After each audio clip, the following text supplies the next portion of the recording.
Alors bonjour à toutes et à tous. Je me présente en 30 secondes. Je m'appelle Elsa Pokovic. Je travaille au laboratoire d'innovation pédagogique à l'université de Fribourg, en Suisse. J'effectue une thèse de doctorat sous la direction de Eric Sanchez et de Corinne Marlot. Et je suis engagée dans le cadre d'un financement pour documenter les recherches collaboratives. Donc, je vais justement m'intéresser aux conditions de collaboration dans ce type de recherche. Je suis aussi engagée dans le cadre de l'Université de Fribourg pour développer et réfléchir à la modélisation et au processus de conception de ce qu'on appelle un Learning Lab pour l'université. Ça, c'est une autre partie de mon travail dans la recherche.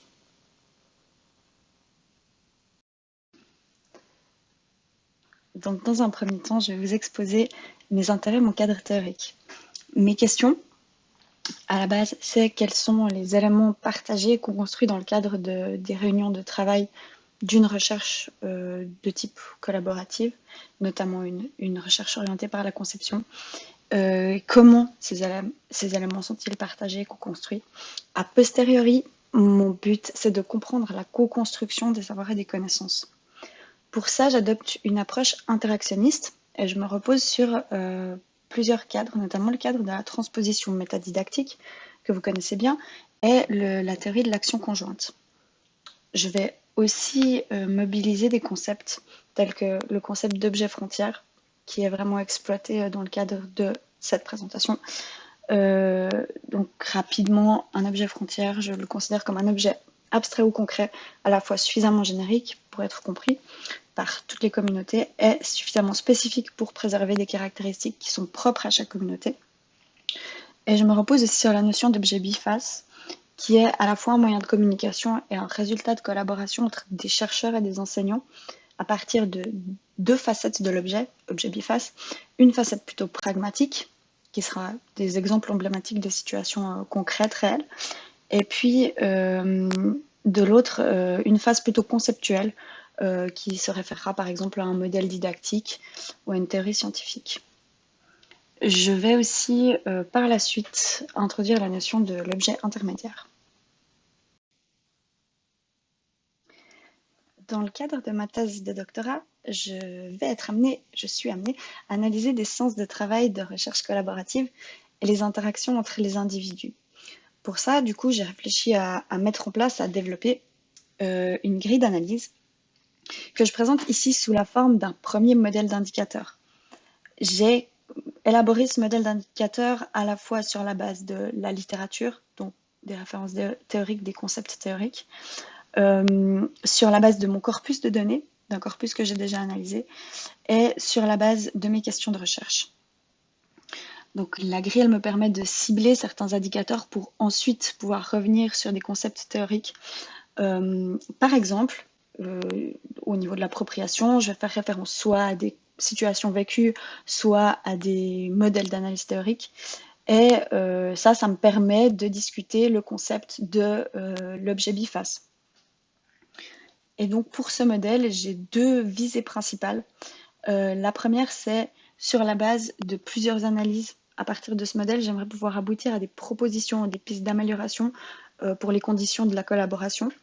Et un autre but de ce modèle, une autre visée, c'est de l'utiliser comme outil de description de séances de travail. C'est-à-dire que ce serait possible de l'utiliser pour mettre le focus sur certains aspects qu'on aimerait analyser du point de vue du partage dans le cadre d'une recherche, dans le cadre d'une séance de travail.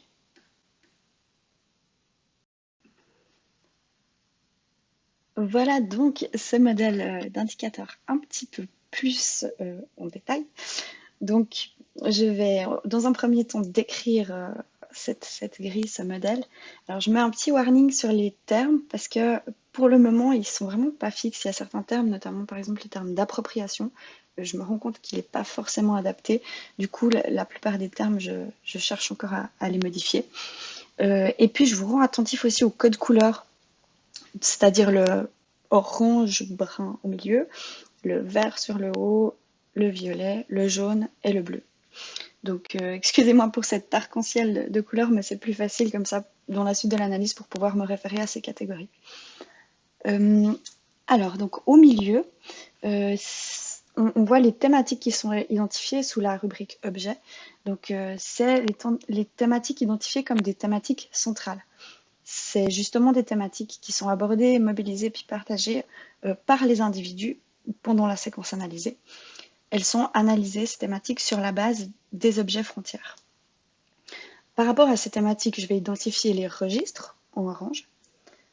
En dessus, en vert, on voit la catégorie moment, c'est-à-dire quel est le moment de la séquence, quels sont les objectifs prescrits, les objectifs initiaux, les objectifs qui ont réellement été atteints, quelles sont les activités menées. Ensuite, la troisième catégorie en bleu en dessous, c'est les acteurs. Donc, quels sont les acteurs qui sont engagés dans cette séance, qui sont engagés dans le projet? Est-ce qu'ils sont engagés dans le projet depuis longtemps? Quelle est leur affiliation, statut, fonction? Quelle est leur présence aux réunions? Quelles sont leurs expériences en recherche collaborative, leurs intérêts, affinités avec l'objet? Voilà, il y a toute une sorte de caractéristiques qui me permettent justement de documenter cette catégorie. Maintenant, ce qu'il faut savoir, c'est que le but, c'est pas de donner une liste exhaustive de critères, mais c'est plutôt de pouvoir documenter cette catégorie sur la base de ces indicateurs, mais de la documenter par rapport à ce qui nous intéresse. Ensuite, en jaune, la catégorie 4, les interactions. Donc là, c'est quelles sont les interactions verbales qu'on va pouvoir identifier dans la séquence. Est-ce qu'on est plutôt sur des informations, des reformulations, des questions, des définitions, des approbations, etc. Il y a toute une liste de sortes d'interactions. De nouveau, ces types d'interactions, le but, c'est pas de coder de manière exhaustive, mais il peut y avoir certaines interactions qui ressortent directement de la séquence, qu'on va identifier par rapport à cette séquence. Et la dernière catégorie, la numéro 5, appropriation. Ici, c'est une catégorie avec un peu plus dense, un peu plus riche, où on va regarder en fait tout ce qui lie un individu à l'objet, à la thématique. Donc, on va identifier à quel moment est-ce que l'individu va parler de telle ou telle communauté. Est-ce qu'il va, par exemple, se référer à la communauté académique, la communauté plutôt enseignante, une communauté muséale dans le cadre d'un musée, etc. À quoi est-ce qu'il fait référence? Est-ce qu'il se réfère à une situation vécue, à un modèle théorique? Est-ce qu'il se réfère à une action à entreprendre, etc. Est-ce qu'il s'implique lui? Quelle est son implication? Est-ce qu'il s'implique lui? Est-ce qu'il parle en je, nous, on? Ou est-ce qu'il va ne pas s'impliquer et plutôt parler de l'autre en disant eux, ils, vous, etc. Tu. Et puis la notion d'intermédiaire qui est tous les objets ou toutes les procédures qui permettent en fait de voir une certaine appropriation de l'objet par des individus. Et encore une dernière information que je peux vous donner par rapport à ces catégories en général, c'est que les catégories dessus et dessous, c'est-à-dire en vert et en bleu, moment et acteur, c'est des catégories qu'on va pouvoir documenter à partir de la retranscription donc textuelle de la séance de travail, mais pas uniquement. On va aussi pouvoir notamment se reposer sur des entretiens avec les acteurs ou alors sur des documents de travail, sur des informations dans les PowerPoint, dans les présentations, des supports, etc. Alors que les catégories au milieu, l'appropriation, les interactions, les objets aussi, c'est plutôt des choses qui seront issues de l'analyse textuelle.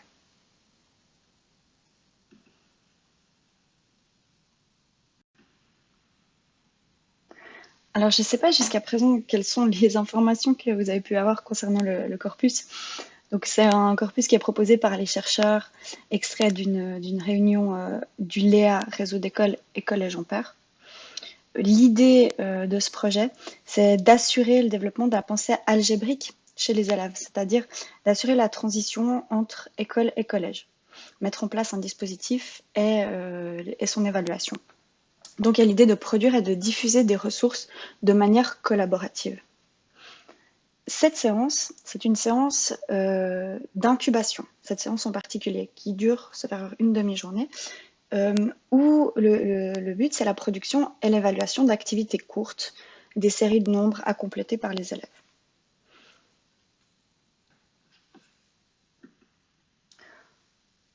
Par rapport à cette séance d'incubation, 4 moments de la séance ont été retranscrits, 4 petits moments de la séance.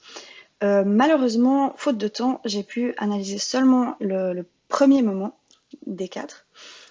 Donc c'est un moment relativement court, de quelques minutes. L'objectif de ce moment, c'est l'organisation du travail pour l'activité sur les séries qui s'ensuit. Donc on est sur une activité de type organisation d'un moment de co-conception. Alors maintenant, on va mettre le focus sur les thématiques et les registres, donc les objets abordés dans la séquence. Au niveau prescrit, au niveau des informations données, on part sur une thématique qui est l'organisation du travail. On va parler de production, d'évaluation des activités, de séries de nombres, de variables didactiques. Par rapport aux termes qui sont employés, qui ressortent à la fréquence, la récurrence des termes employés durant ce moment, on va voir ressortir des verbatims, essentiellement les mots, alors série à 14 reprises, variable à 14 reprises, le mot groupe employé 12 fois, didactique 9 fois, etc. Par rapport à ça, moi je vais aussi regarder le texte et voir qu'à l'intérieur, on peut ressortir 3 thématiques principales en croisant ces infos en fait, qui sont les thématiques des activités en groupe, de la création des séries et des variables didactiques. Ces différentes thématiques, on voit qu'elles sont abordées dans différents registres, différentes dimensions de la conversation. Parfois, on les aborde dans un registre lié à l'organisation, à la logistique, notamment par rapport, par exemple, aux activités en groupe. Et puis, parfois, elles sont abordées plutôt d'un point de vue didactique, avec un contenu didactique et une visée didactique derrière. Par exemple, la thématique variable didactique. Parfois, on est sur les 2 registres en même temps. Donc, c'est intéressant de voir que parfois, le registre organisationnel et didactique se recoupent.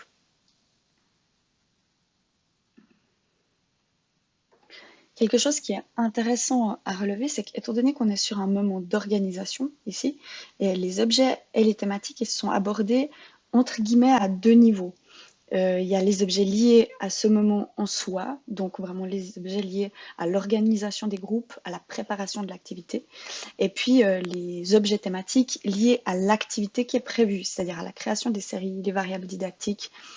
Mais par contre, il n'y a pas d'autres objets, on reste bien dans les objectifs prescrits en fait. Sur notre 3e catégorie, qui est la catégorie des acteurs, on va ici j'avais pas beaucoup d'informations pour pouvoir décrire les acteurs, si ce n'est leurs affiliations, type d'institution, etc. Donc ce que j'ai essayé de faire, c'est de voir les différentes communautés qu'on peut voir à partir des différents types d'acteurs.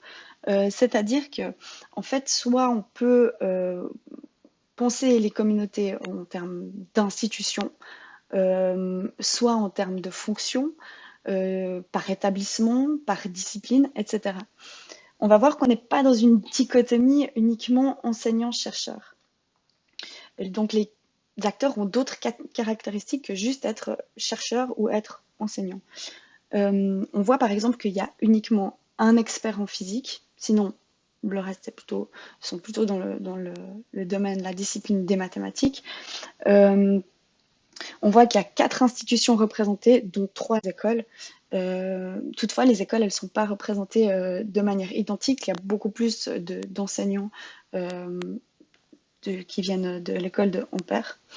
Et en fait, on pourrait aussi réfléchir, par exemple, à dissocier, enfin en tout cas à distinguer ces communautés par rapport à l'expérience des individus. Notamment, je pense, étant donné qu'il y a un stagiaire, on peut penser que c'est un novice dans son domaine, alors que les 2 chercheurs seraient des experts. Idem pour les enseignants, on peut se poser la question, est-ce que dans les enseignants, en fait, il y aurait plutôt des novices et des experts, enfin experts, dans le sens expérimenté, dans le sens professionnel expérimenté. On peut réfléchir à différentes caractéristiques qui regroupent les personnes en groupes d'appartenance. Et quelque chose que j'ai pu relever aussi, c'est qu'en fait, tous ces acteurs sont liés, sont dans une certaine unité qui est la didactique. On n'a pas ici, par exemple, d'informaticiens ou de game designer ou de graphistes ou d'autres personnes qu'on pourrait voir apparaître dans une ROC. D'autres points qui seraient intéressants à savoir, c'est justement un petit peu quelle est la formation, quels sont les intérêts, quels sont les rapports au savoir, que ce soit au savoir savant, au savoir à enseigner, de ces individus, de ces acteurs. Ça peut nous donner des clés aussi pour comprendre après le partage des éléments pendant la séance. Donc pour la quatrième catégorie qui est les interactions, j'ai identifié 4 types d'interactions: consignes, information, approbation et questions.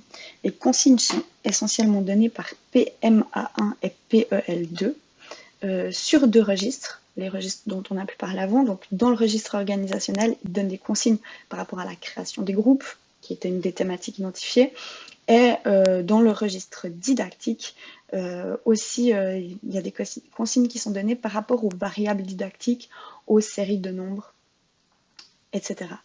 Ce qui est intéressant ici, c'est qu'on peut justement se questionner sur les effets de ces consignes, du fait que, en gros, ici, ça donne l'impression que PMA1 et PEL1 s'approprient l'objet pour le donner de manière assez directive, le transmettre de manière assez directive au reste des participants.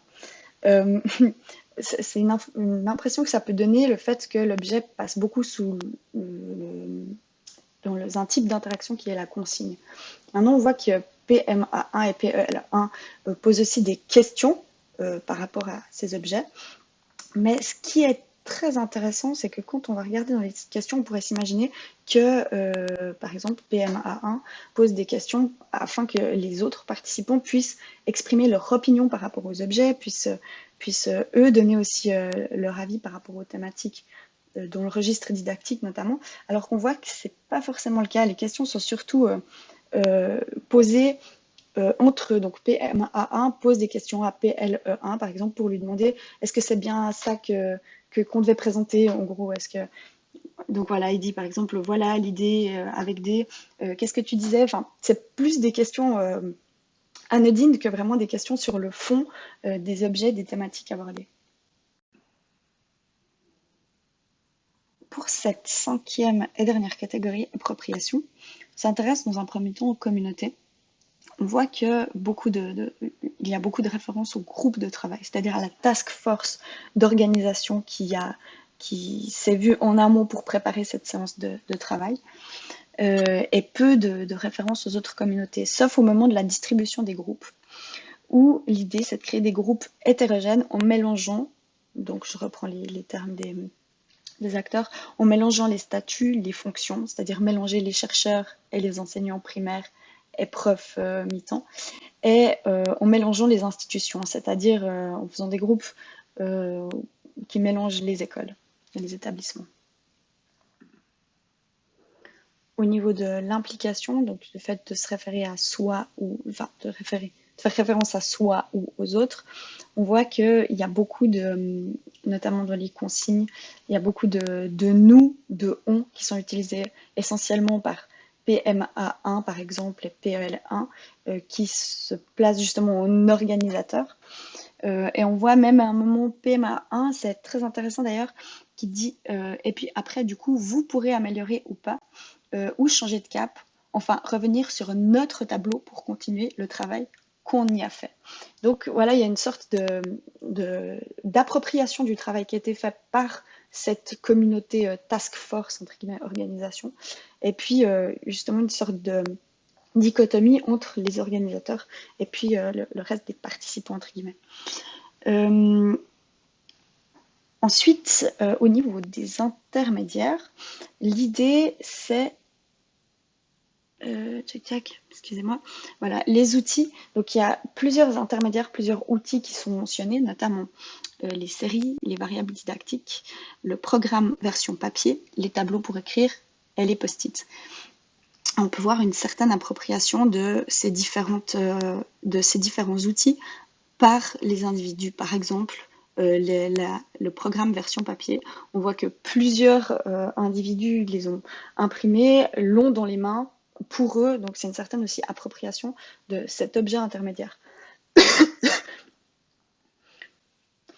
Et ce qui est intéressant, c'est de voir que ces outils ici, ils portent essentiellement sur le registre didactique, donc c'est-à-dire sur les thématiques qui sont du registre didactique, qui ont un contenu qui porte sur une activité didactique, et non pas des outils organisationnels. Par exemple, organisationnel, ça aurait pu être un calendrier ou quelque chose comme ça. Là, c'est pas le cas. Et puis, au niveau de la référence, on voit que les acteurs ici, dans ce moment-là, se réfèrent uniquement à des actions à entreprendre. Ce qui est très intéressant parce que parfois, dans les séances de rock, on va se référer à des modèles théoriques, à des souvenirs ou des expériences vécues, à des impressions, etc. Là, on est uniquement dans une référence à des actions à entreprendre. Donc, l'idée, c'est les variables didactiques, les séries de nombres, etc.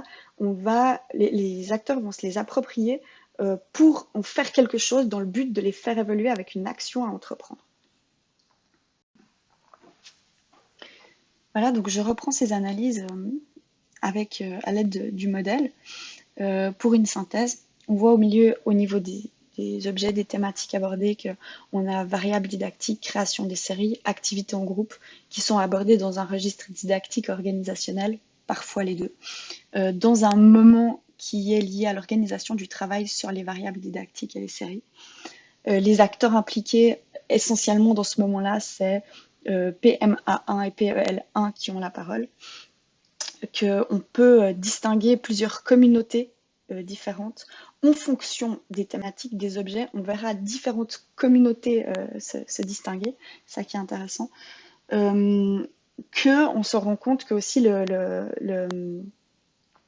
les communautés, les acteurs sont rassemblés dans une espèce de plus grande communauté qui est une unité didactique et qu'il faudrait aussi prendre en compte leurs expériences professionnelles de formation, les intérêts, les affinités avec l'objet pour pouvoir avoir plus d'informations. Au niveau des interactions, en jaune, on est essentiellement sur des consignes, information, approbation, question. Et puis l'appropriation, on voit la communauté task force organisation qui se dessine, qui était vraiment pas mise en avant à la base. Essentiellement des références à des actions à entreprendre, une implication avec parfois des vous, parfois des on. Pas une distinction très stricte en fait entre nous et vous. Et beaucoup d'intermédiaires qui sont des outils, des instruments de travail. Je vois que j'ai déjà largement dépassé le temps qui m'est alloué, donc je vais me dépêcher pour le retour sur les concepts scientifiques. Donc, ici, l'idée, c'est à partir des codes, des codages et des analyses que j'ai pu faire avec ma grille, de revenir à des concepts scientifiques pour pouvoir les discuter et interpréter mes analyses.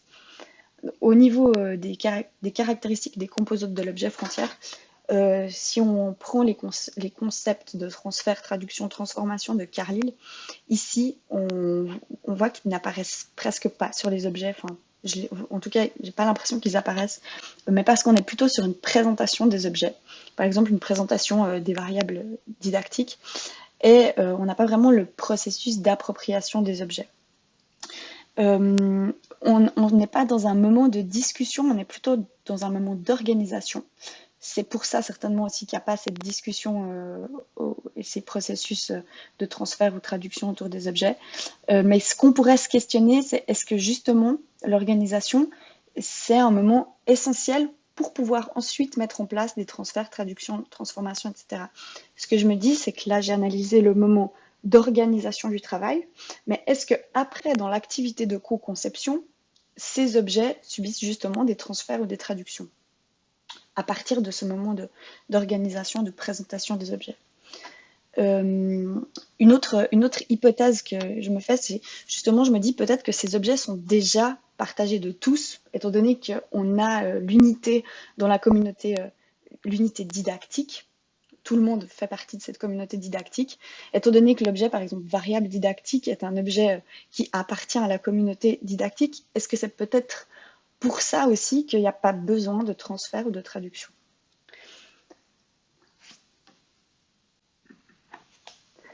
Par rapport à la granularité, qui est une des composantes de l'objet frontière, dans ce cas, on est vraiment sur une granularité qui est très fine. C'est d'ailleurs peut-être pour ça qu'il y a aussi une certaine unité. De manière générale, avec Magri, c'est possible de se focaliser sur un objet à différents niveaux de granularité, justement. Et on peut aussi s'intéresser au processus d'internalisation des objets, notamment en s'intéressant à la communauté, enfin, en regardant les dimensions de la grille communauté, implication, mobilisation de l'intermédiaire. Ici, on est vraiment, je le redis encore une fois, sur une activité d'organisation, de préparation de l'activité suivante. Donc il y a vraiment une sorte de prise en main de l'objet de la part des organisateurs. On peut réfléchir, on peut discuter cette question du point de vue du brokering en se disant bah, il n'y a pas forcément une personne qui a une fonction de brokering, mais que la fonction brokering pourrait revenir ici justement à la task force organisation. On a aussi la question des communautés qui ont été identifiées.